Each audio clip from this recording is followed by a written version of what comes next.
Welcome to the Wrestling with WorldWide Willis podcast. This is episode one, folks. This is rookie year, right? This podcast is presented to you by the League of Melanated Gentlemen Podcast Network. We're happy to be here. And so, folks, again, this is Brandon. I'm on a solo mission on this one, right? Shout out to Spencer. Shout out to Jordan. They off doing their thing. But in this one, you're in my world now. We're in pro wrestling world. I want you to scoot in close and listen closely. We are going to talk about today a little bit of my history with pro wrestling. We're going to talk about WWE Backlash, the latest pay-per-view. And we're going to touch on the draft results from our latest WWE Draft. So we'll keep it quick. But we'll also dive into some things and really, get it going. So quickly, I like to give people context. I hate when the host doesn't tell you about them because then you don't really know the context of their opinions. So in my case, I fell in love. I was born in 1990. I'm old, right? Old out here. But I fell in love with pro wrestling around 95, 96. So I kind of got lucky. I fell into wrestling when the Monday Night Wars, WCW versus WWF days were going on, right? Like in the heat of the battle, I fell into wrestling. And honestly, I was more of a WCW person.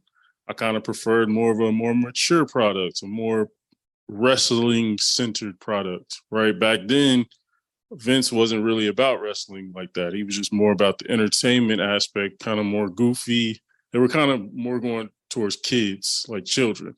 Even though I was a child, back in the 90s, we all thought we were, rugged and, extreme and older than we were. And so I definitely prefer WCW, which was dealing with the NWO, which was dealing with the LWO, which was dealing with like Chris Jericho, Chris Benoit, Eddie Guerrero, Rey Mysterio, like all those guys, Kevin Nash, Scott Hall, all those cool guys who kind of, in WCW, yeah, they definitely leaned in more towards an older crowd, which I appreciated. And so, yeah, definitely more of a WCW guy. That's where I started.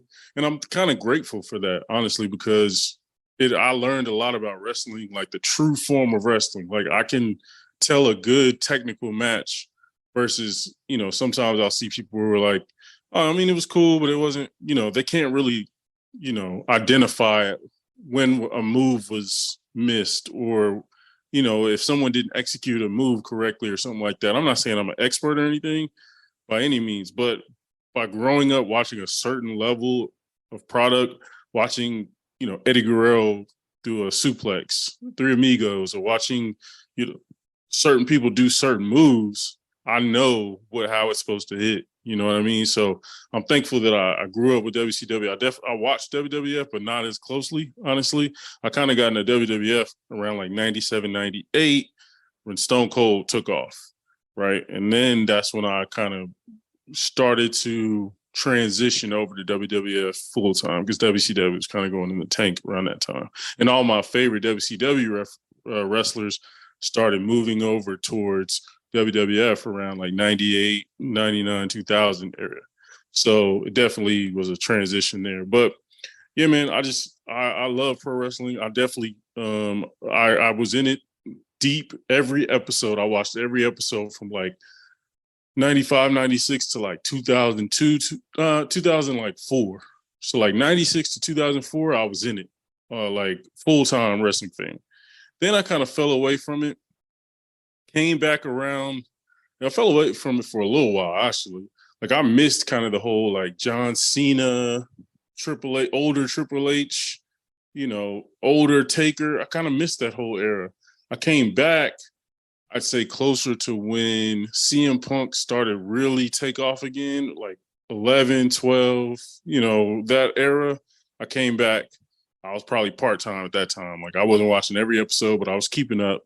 And then I became full-time again, kind of closer to like 2018. And then ever since I've kind of been just every week. And even, I would say even closer to like I'd say 2018, because definitely the NXT products kind of brought me back. Like I was seeing the shows and seeing the crowd reactions. I was like, damn, like it seems I'm wondering what they're doing over there because I knew the product. I knew Vince was over the main product, and you're only going to get so much good product out of Vince. The rest is going to be probably corny or probably not for me.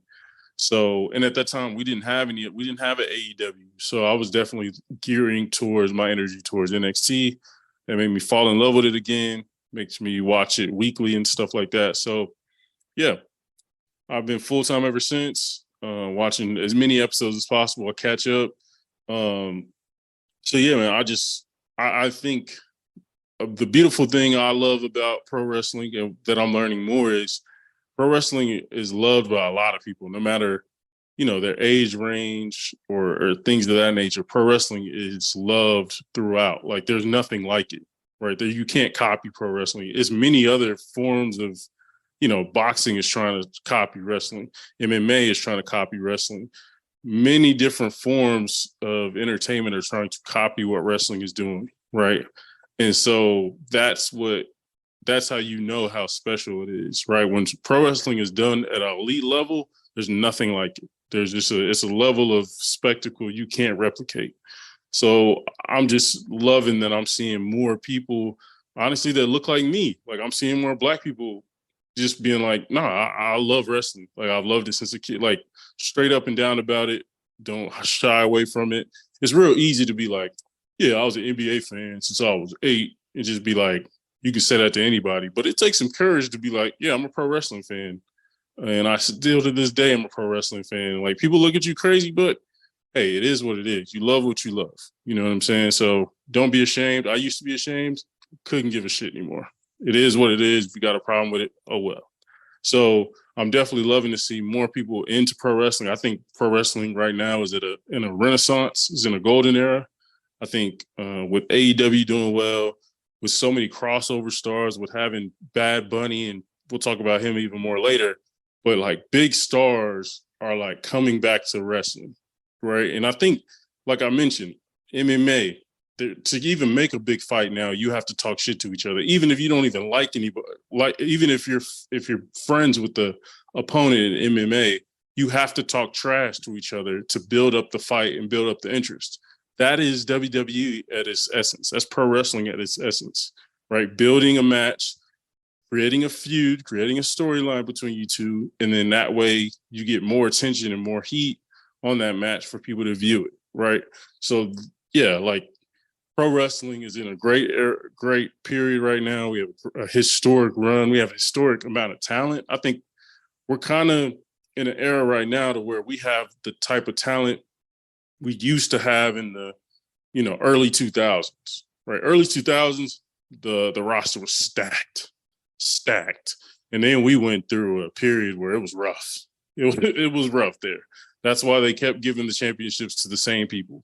Randy Orton, Cena, they didn't trust the roster because there was nobody to trust, right? And now there's so many good people, and I think wrestling, shout out to this podcast, is worldwide now. So they're dipping into different areas, So yeah, just to sum it up for me, I'm a big time pro wrestling fan. I hope this can be a place for those fans who love pro wrestling unabashedly, just love it, and just want to keep up with it.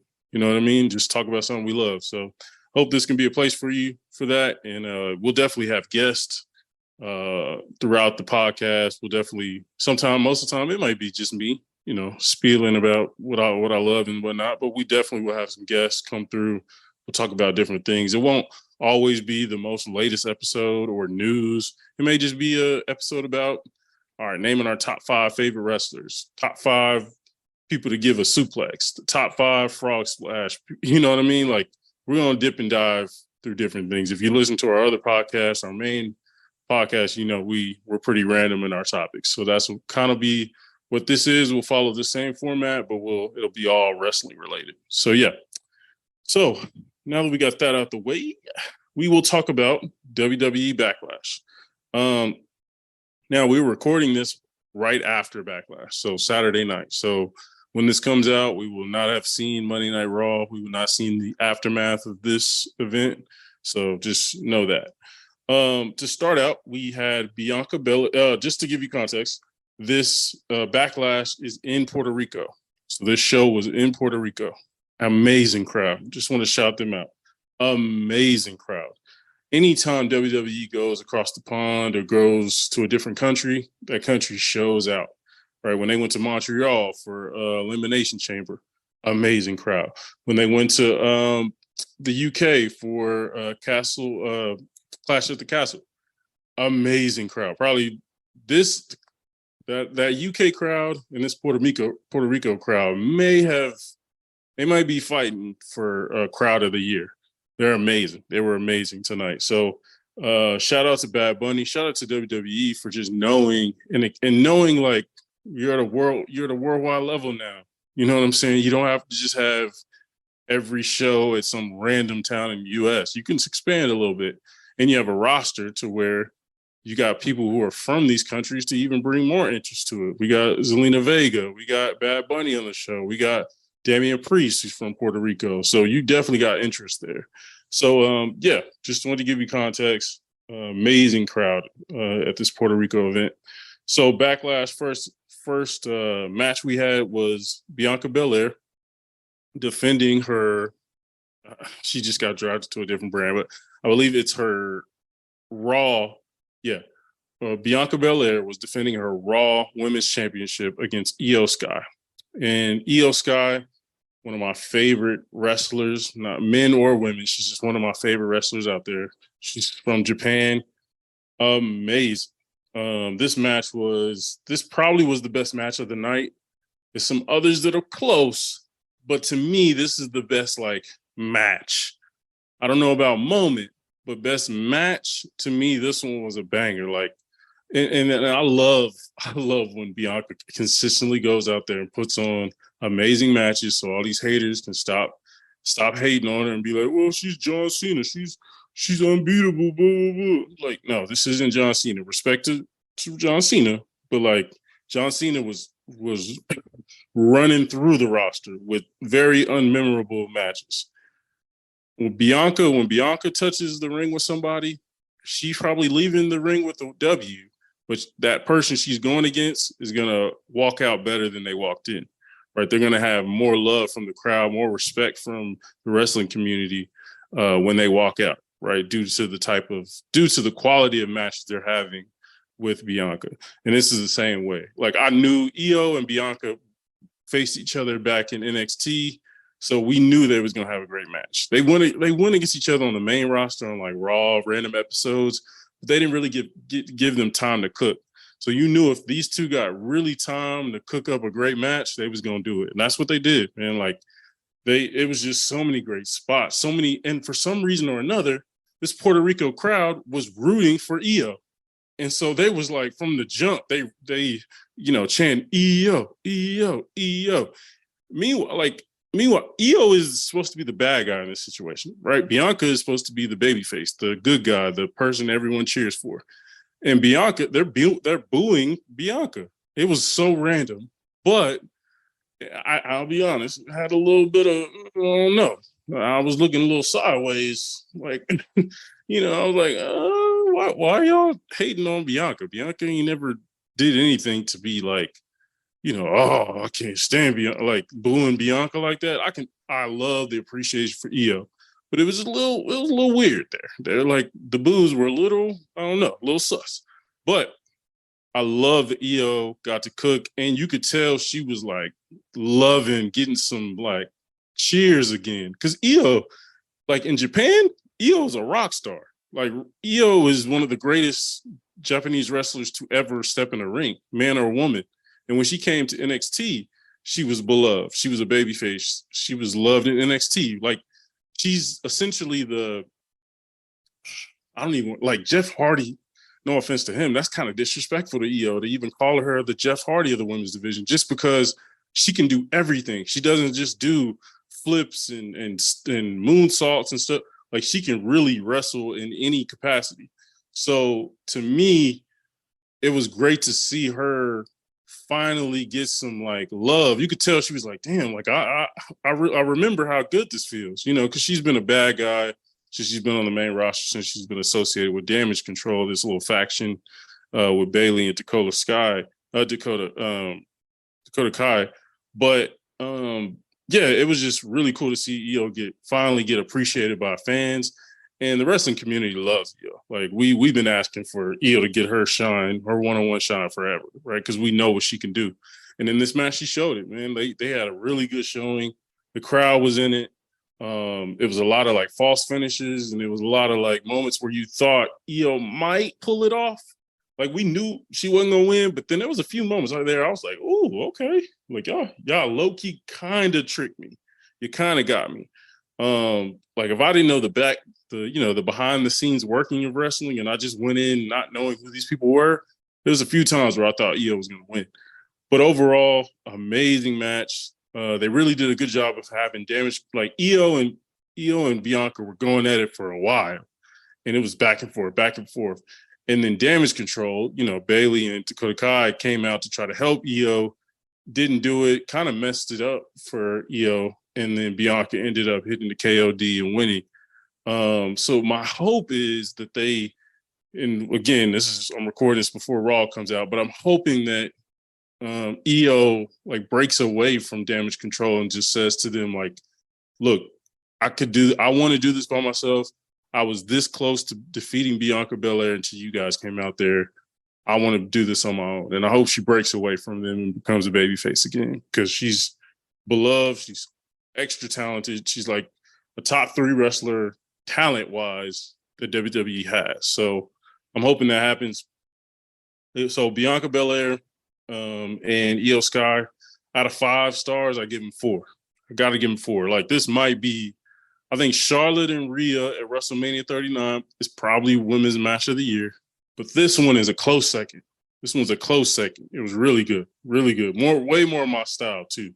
So, yeah, I really liked it. Different clashing styles where Charlotte and Rhea was like 2 bulls going at it. And it was great to watch. But in this case, it was like you had Bianca, who's the strength, who's the brute, who's a extreme level athlete, just looks the part. And Io looks the part too, but Io's smaller, uses more graceful moves, jumps off. Her finishing move is a beautiful moonsault, right? Like she uses more overseas. You can definitely tell Japanese-inspired moves, and it's really great to see. So it was a good contrast of styles. So 4 out of 5 on that match. Next one we'll go pretty quick on this one. Seth Rollins versus Omos. Omos is garbage. If you know my opinions, Omos is trash. I don't know why we want to. I get it. I love a black king myself. I think he's from Nigeria, I want to say. I don't really know. That's wrong for me to assume, but he's a giant. They call him the African giant. He's like 7'6", he's 400-some pounds, blah, blah, blah. Garbage. But I will say this is his best match ever. And that's only because he was going against Seth Rollins. Seth Rollins could go out there with a 70-year-old woman and somehow, some way, find a way to have a good match, an entertaining match, right? And make you think that 70-year-old woman had a chance, right? That's just how good Seth Rollins is. So I see people on the internet being like, shout out to Omos, his best match. It's like, no, I'm not going to give you credit for playing with LeBron James of wrestling. I'm not going to give you credit for that. I'm not going to give you credit for the Steph Curry of wrestling, you know what I'm saying? For you having it. No, like I need to see Omos have a good wrestling match with just on a random episode of Raw. If he does that, I'll give him credit. But in this case, I know the background. I know Seth Rollins set up and created and laid out that entire match for Omos, and Omos just had to follow the blueprint. That's not talent to me. That's just anybody can do that. I could go out there and do that. Right. So Omos is garbage to me. He's getting spots only because of how big he is. It's unfortunate. There's so many other wrestlers who deserve the spots that he's been given. He's been given matches at WrestleMania against Brock Lesnar. He's been given this match against Seth Rollins. He got a couple other matches at WrestleMania that he didn't deserve. So it's just like, hey, we got to stop with this. Just, and then a lot of people think this is a Vince guy. Vince loves a big, attraction. He's had plenty of failed ones in the past, just big dudes who couldn't wrestle their way out of a paper bag, but somehow keep getting, big time looks. And Omos is one of those. Not good at all. But shout out to Seth Rollins. Gave Omos his best match he's ever had. It was a really cool finisher. If you know Seth Rollins, he does a stomp. Well, in this case, obviously against a bigger guy to finish it off, Seth Rollins did the stomp, but off the top rope. It looked okay. Omos didn't execute it very well, but it is what it is. It did what it needed to do. Probably I'll give it a 2 out of 5. 2 out of 5, and that's shout out to Seth Rollins for getting that to a 2. Honestly, because anything Omos related is not good. His match with Brock Lesnar left a lot to be desired. So yeah. Next one, we got the U.S. title triple threat. We have Bronson Reed against Austin Theory, and who Austin Theory is the champion, so he's defending the U.S. title in this match against Bobby Lashley. I always love when these three get together. I don't really like Austin Theory that much, but the dude can wrestle. Like you can try to hate on him, but dude puts out a good product. He can talk on the mic. He can wrestle. If you've seen anything he's done in NXT, he can wrestle. And yeah, so I love Bobby Lashley. And Bronson Reed has really grown on me. Like when he was in NXT, I was like, okay, I wasn't too big on him, but he's really grown on me since he's been on the main roster and been called up and been rehired. He was actually fired during the pandemic. Around that time, he got fired and then waited his turn. Triple H got put in more into power. Triple H brought him back and bumped him up to the main roster. And he's done a really good job. Big dude, like 5'11", like 330, but does basically a Samoan dive off the top ropes. Just nice, right? And in this match, I thought he showed out the most. Like he was really good. He showed how athletic he is. He's a big dude. He's athletic. He can move, and he has really good movements. He's not one of those big guys who can't move and can't wrestle. He can really wrestle, and I thought he did a really good job. He's actually he did a really good job in the Elimination Chamber back in Montreal. Had a really good match then, and that really good showing in the Elimination Chamber. So Bronson Reed, high hopes for the guy. The guy definitely has changed my mind about him, and he's doing a really good job. Lashley looked amazing, per usual. Right? Like I'm excited to see him switch brands and hopefully get to go against some different folks on the SmackDown roster as he moves over there. And then Theory's good. I think the U.S. title probably needs a new holder at this point, just because, I don't know, Theory's cool, but I just don't know if he's the guy. I think the guy they want him to be, they just drafted, and we'll touch on that later.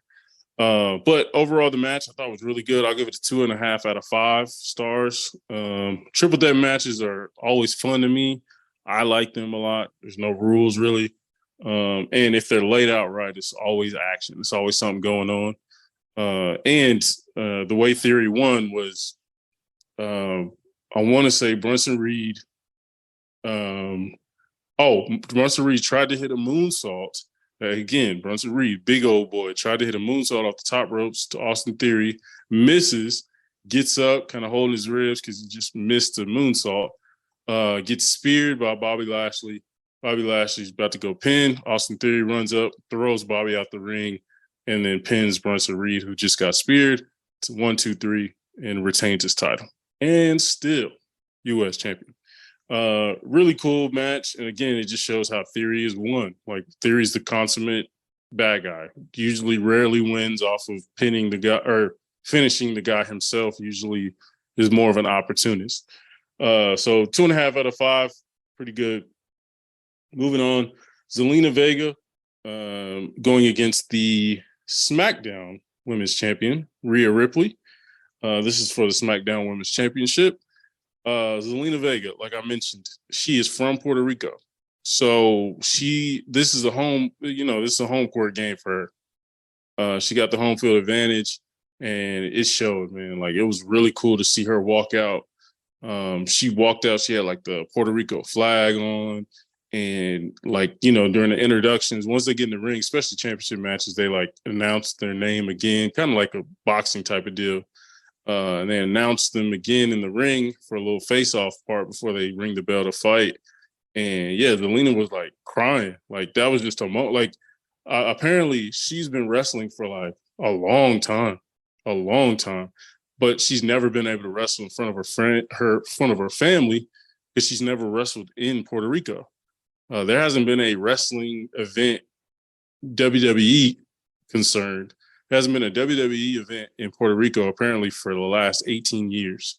Just think about that. Like 18 years ago was the last time they had an event there. So just imagine, like, you haven't wrestled in front of your family before or your country, and you get to do it in a championship match, right? And so she definitely was overwhelmed. It was cool to see, really cool to see. She was emotional, so it was great to see that. Rhea did a really good job of like getting more heat on her, you know, just being the bad guy she is. And so it was a solid match. I give it a 2 out of 5. It was quick. We all know Zelina Vega had no chance against Rhea Ripley. Like, we all know that. But it wasn't about if she won the title or not. Zelina, it was more for Zelina getting a moment, right? Like I talked about, like the match was more for her to be appreciated by her home country. You know what I'm saying? Like, Zelina's went through a lot at WWE. She's been manager, and she was amazing in NXT. Got called up. She was a manager. Then that kind of went astray a little bit. Start wrestling a little bit. That was cool. Then she got released during the pandemic. Then she caught on to doing some stuff on the internet, like streaming and stuff like that. Got caught on. WWE, Triple H called her back and was like, "Hey, I want you to be, you know, main roster again." So she got hired by the WWE again, but she never really got a moment, right? Like, she never got really that much time to shine for herself. She's always been part of a group or a manager for somebody. But in this case, she got to be appreciated for her. Like, just like she got to have to bask in the appreciation from Puerto Rico itself, just loving on her, which is really cool to see. So if you look it up, just look it up on YouTube or Twitter or whatever, and just see Zelina Vega Puerto Rico moment, and it was just a great moment, outstanding moment. Moving on to the next one, which might be, I don't know if it's match of the night, like technical wise, but it's definitely moment of the night, and should have main evented the entire event, but we'll touch on that later.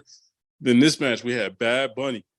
Yes, that's right, Bad Bunny, one of the biggest artists in the world, going up against Damian Priest in a street fight match. And man, this, like, just from the beginning, bro, I posted it on my story on Instagram, but Bad Bunny has the entrance of the year. Like, that thing was a concert. Like, my man song hit. I don't listen to Bad Bunny. I need to. I am going to after this. Listening to like his ring music, and it's basically just his tracks from his regular music.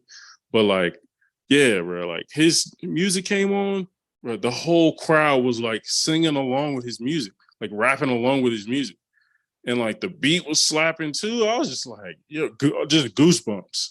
Right? He walks out to his home country, and the reason we're all there, like, let's be honest, like, if Bad Bunny was not a extremely like a loving and like a dedicated wrestling fan since a kid, I don't think we get this Puerto Rico event, right? He's kind of, over the years, he's been more and more involved with the WWE.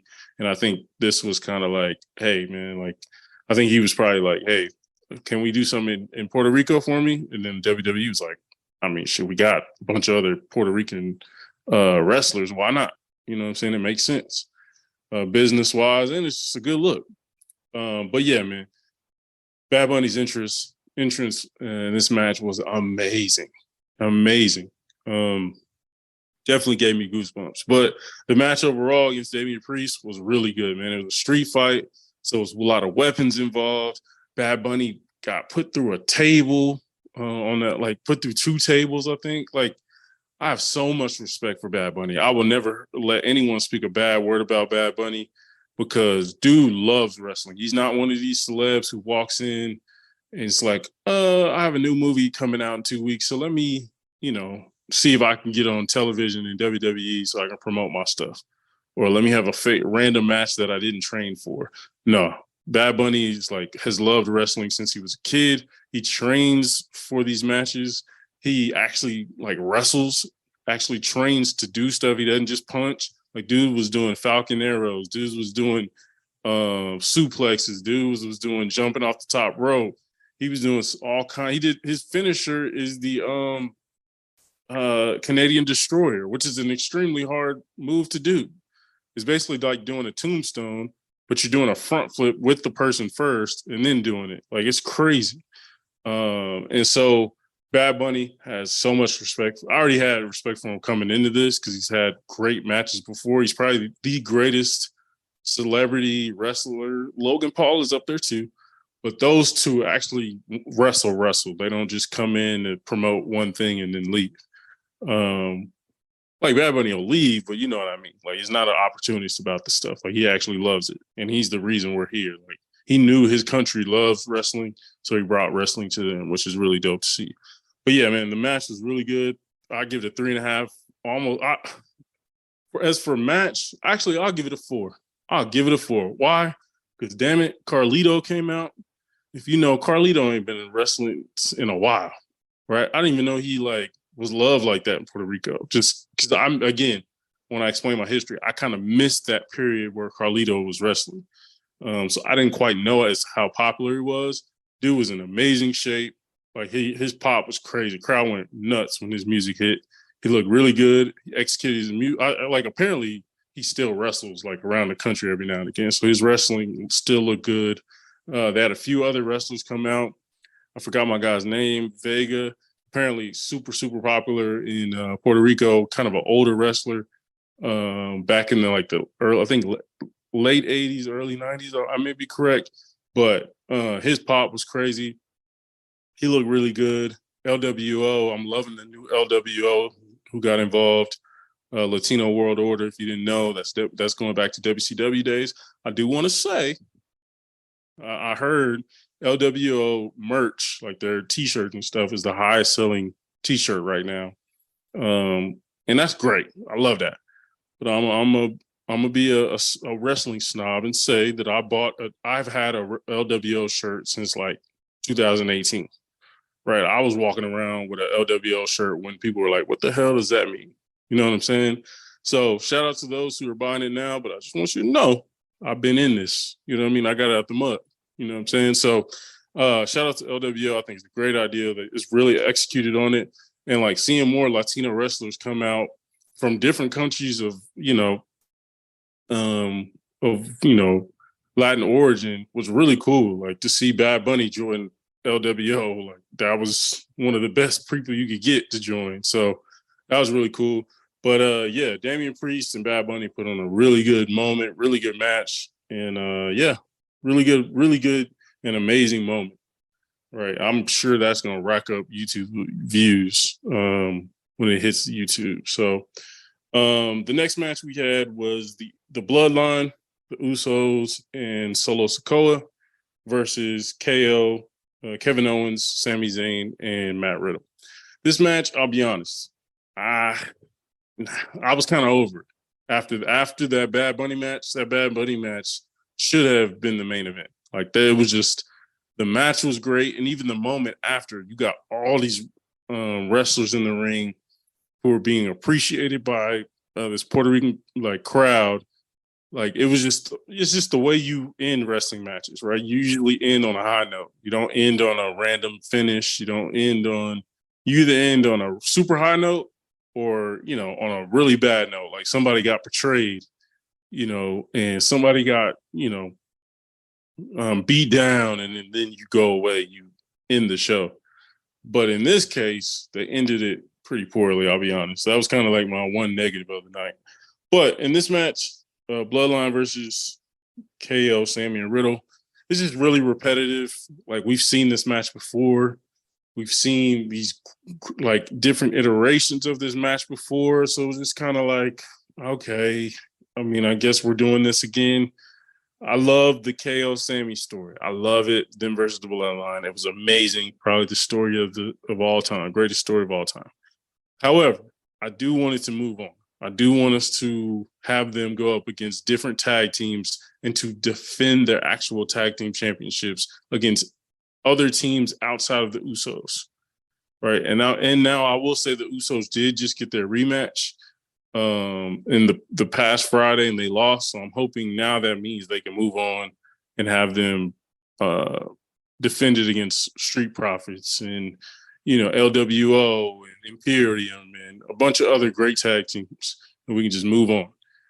But yeah, this match was, I think the best part of this match was that they moved along the story of Solo kind of, shadow working for Roman, and Roman like not trying to slowly push the Usos out of the bloodline and using Solo to do it. I think they're going to use their enforcer Solo Sikoa to sort of like make the Usos pay for losing to Sami and Kevin at WrestleMania and losing their tag team championships. Right? They don't have any gold, whereas Roman has, the championship. So he's probably looking down on them and using Solo to execute his bidding. So that was really cool. Solo almost Samoa spiked Jay, and you can tell there's a rift there even more than before. So that was cool. I guess that was the best moment of the match. I guess that's the only reason to have that match, but it's just a little repetitive. So outside of that, I'll probably give that about 2 out of 5. Honestly, I could do without that one. And then probably the worst match of the night, to be honest, Brock versus Cody. Just, it was just like, all right, I guess we're finishing it just because of the names. We're going to make this the main event, but it didn't live up to a main event. Like it just, they've had one main issue. Brock turned on Cody. Like Cody went to Brock to be like, hey, can you help me with this bloodline problem I'm having, right? There's way too many bloodline members that are jumping me. I need some help. Brock was like, all right. And then Brock turned on him and beat him up. And Cody wants to get him back for that. And the story is just like not that great. And then the match wasn't great either. Brock got busted open. He like ran headfirst into the ring post that didn't have the padding on it. I'm just like, what the hell? Why would you just, usually you fake it, right? But you don't just bang your head. Only Brock would like bang his head against some steel and be like, all right, I'm going to be okay. Well, he wasn't. He busted him open. There was blood everywhere. WWE usually does not like to display blood. So this was definitely a different feel. But it ended with Brock, getting Cody in the arm lock, and then Cody finding a way to like leverage and kind of roll over to the point to where Brock's shoulders were on the mat, and 1, 2, 3, and Cody wins. That ended this show, by the way. Like that was the last moment of the show, was Cody sneaking a win against Brock. That's how we left this match. With all these great moments, that's the way we ended. And that's why people are pissed and saying Bad Bunny should have been, version of Damian Priest should have been the main event. Like that was way more important, has way more moments. It just felt like a way to end it, a great way to send these people home with. And in this case, it was just like, all right, this is kind of trash. So didn't love the ending. Didn't really, I hope they move on. Hopefully we don't get a rematch on Raw or something. But overall, I thought the event was probably a 3.5 out of 5. I thought the crowd really carried this event. Right, there was some matches. Zelina versus Rhea, not impressive. Right, Omos versus Seth, not impressive. Brunson Reed, Theory, and Lashley, solid, but not like game changers. I've seen Austin Theory have better triple threat matches for his U.S. title before, and they were pretty recent. Right, so there's a few matches here outside of Bianca and Io and Bad Bunny and Priest. The rest of them were like, okay, right, so. But the crowd was so intense and so like into it to the point to where it made those matches that were like so, it made them feel important. So overall, I give the Backlash 2023 a 3.5 stars out of 5, and which is really good. Honestly, didn't expect much from this pay-per-view, and it definitely over-delivered. So appreciate that. All right, so quickly, we're going to just touch on some. Again, we had the WWE Draft recently, which means one of the brands, SmackDown or Raw, is going to draft a member of the WWE roster, and that person will be exclusive to that show, right? So, for example, SmackDown drafted. You can draft one person. You can draft a whole faction. Like if there's a group together, you can draft that group, and you get everybody in that group. So in this case, SmackDown drafted the Bloodline, so they got exclusive rights to Roman Reigns, the Usos, Solo Sikoa, and Paul Heyman. They threw him in there, but like those people will be on SmackDown, and that's it. That's the only time they'll be on. They might cross over now and again, but for the most part, they're going to be exclusive to their brand. So we'll quickly just run through some of the like significant ones. We're not going to touch on everybody because it's a big ass roster, but we're just going to touch on the people who I think matters and some picks that I think will be really good, really sleeper picks. So for Raw, they picked Becky Lynch, really good pick, right? She's really good, and she's so noticeable and so really like a celebrity at this point to where she doesn't need the championship. There's some people who have to have the championship belt to make them relevant. She doesn't need it. And I think that's the cool thing about it.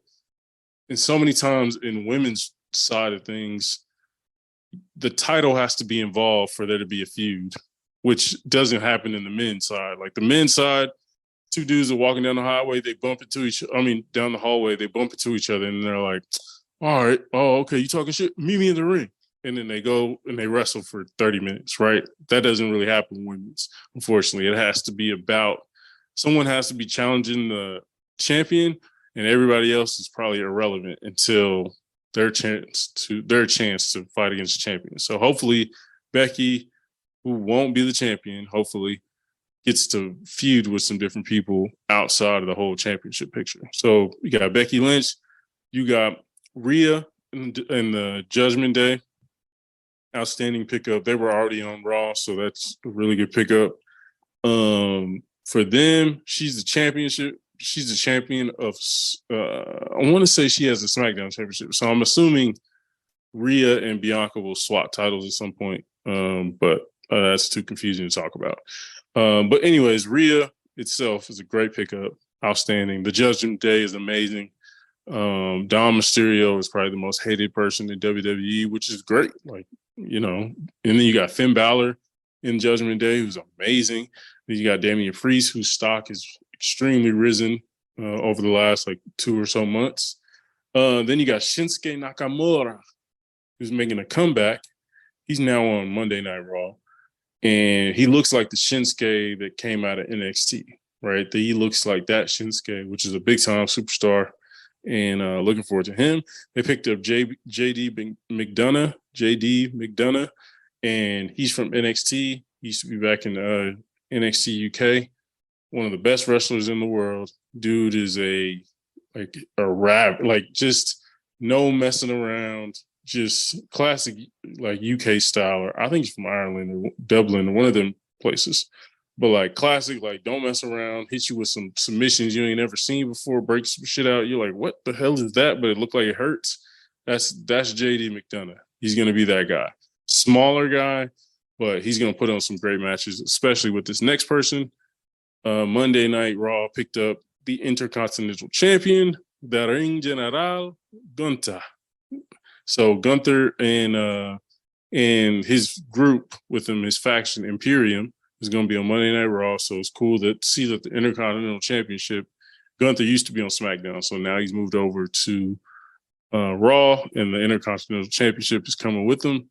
And yeah, I'm just hoping more people tune in. Gunther is my favorite wrestler in wrestling right now. He's just the epitome of everything I love about wrestling. No nonsense approach. So I love that. So I'm excited to see him there. Seth Rollins, you know.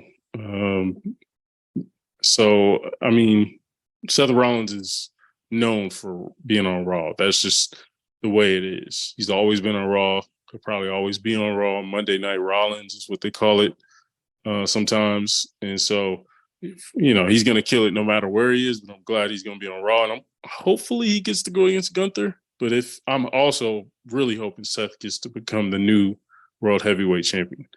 that Raw's putting out. Raw created a new belt for Monday Night Raw, and so hopefully he gets that, or Shinsuke, or somebody else. We'll see.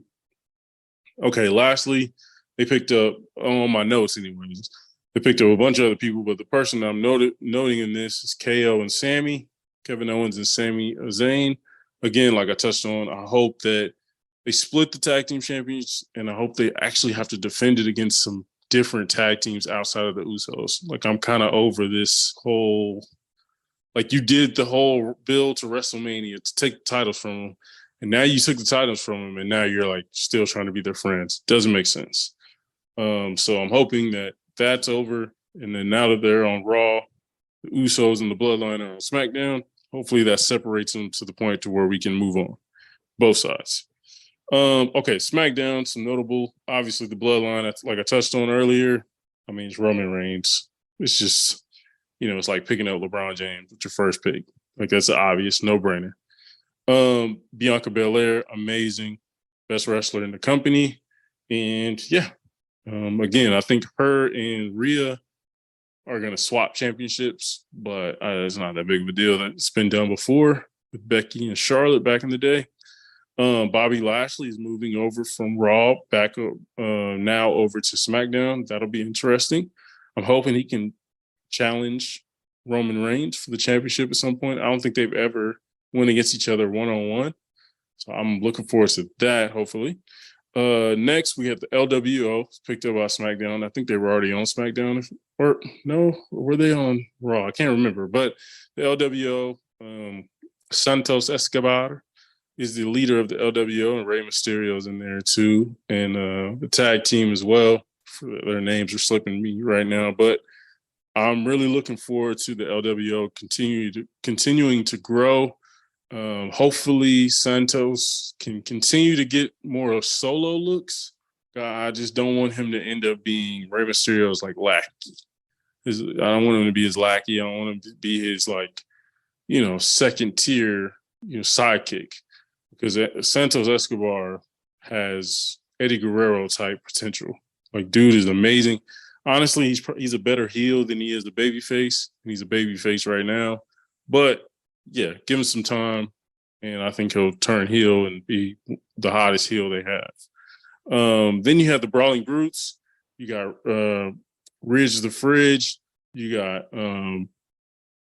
Sheamus, obviously. Then you got Butch. Butch is also known as Pete Dunne. I've heard rumors that they're going to really push Pete Dunne now that WrestleMania is over and kind of that WrestleMania season is over, and we're kind of in restart mode. I'm hoping they give him his name back as Pete Dunne, and then they let him just be Pete Dunne. Pete Dunne is similar to Butch. Butch is a little crazier, a little more wild.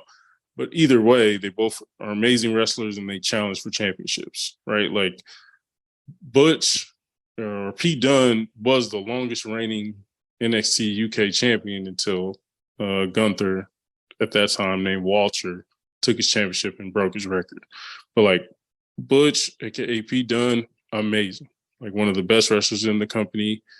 And he's shown, even as Butch, like, he's one of the best. And people actually hated Butch at first. They were like, what the hell? Like, why you take his name away? Why you name him randomly Butch? What is this wild ass character? And now some people are like, I actually like Butch. Butch is kind of cool. So moving on, my guy, my day one guy. I've been on the LA Knight train from the beginning. I love to see all these people trying to hop on the train late. They was down on him. They was hating on him when he first got called up. They was hating on him back in NXT. I've been a unabashed LA Knight fan since the day he showed up in NXT, when he was carrying around the Money Championship. Like, the dude can just talk. The dude can talk on the mic with the best of them. He has a great catchphrase.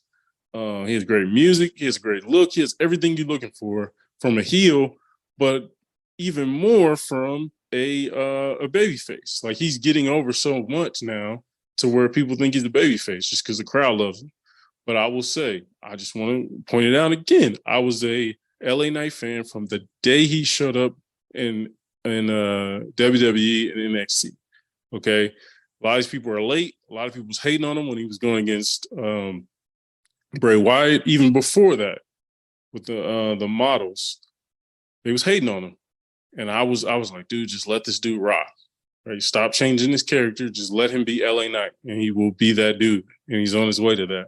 So I'm proud of that one. This next guy is who I mentioned when I was talking about Austin Theory, and like Austin Theory being the like brash, confident white dude who, thinks his shit don't stink.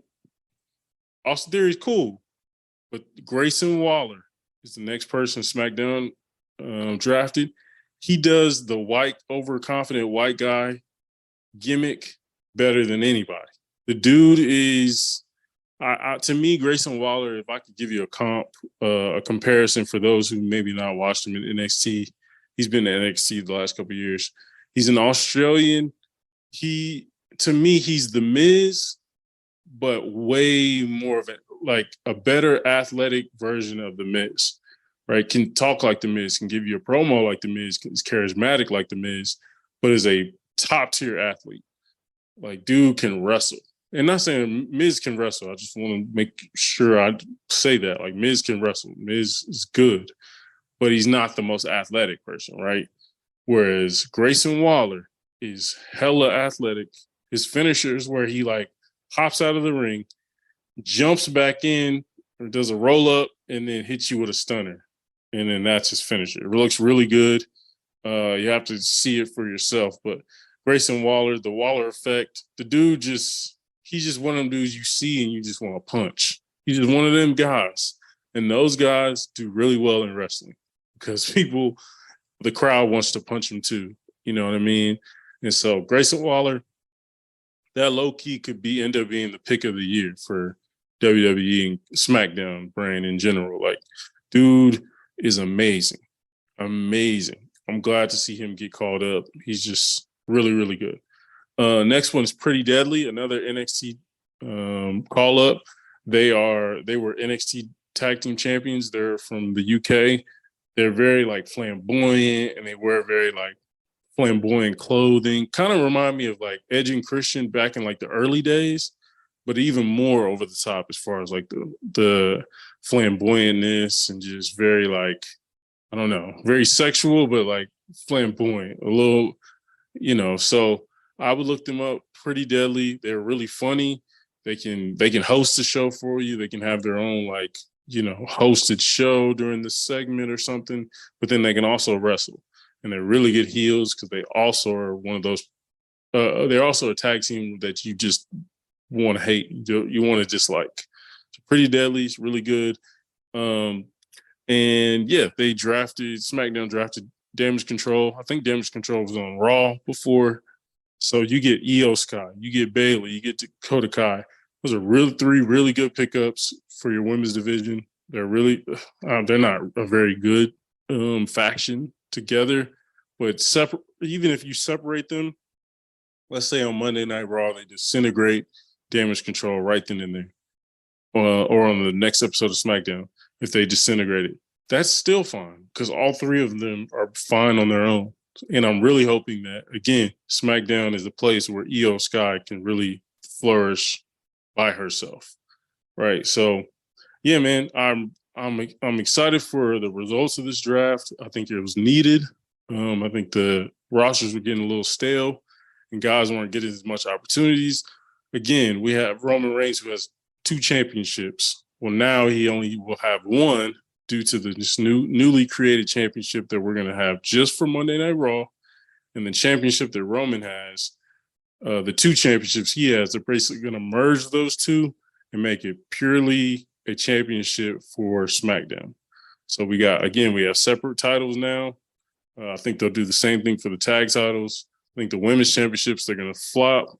I think the Intercontinental Championship will be on Monday Night Raw with Gunther, and the U.S. title will be with Austin Theory on SmackDown. So the U.S. title and the Intercontinental Championship are just going to swap places. So, yeah, I'm really excited for the results of this thing. And, yeah, I just think it's going to be a really good one. Really fun new matchups. A lot of people are theorizing that Shinsuke Nakamura and Seth Rollins are going to fight for the new World Heavyweight Championship. That would be an amazing match. We'll see the new championship for that, but how they're going to crown the new vacant World Heavyweight title is they're going to do a tournament that's going to end in Saudi Arabia, which is kind of, I don't know about that decision. I hate when big titles change overseas. It's kind of annoying to me, but they're going to, crown the champion there, and it should be a solid moment, but overall, had a really good time with Backlash. I'm really excited for the kind of the aftermath of the results of the WWE Draft. And yeah, again, I really appreciate you guys listening in. This is a place for those who love wrestling and love everything about it. And yeah, we will continue this thing. We're going to have a lot of fun. We appreciate you listening. Yeah.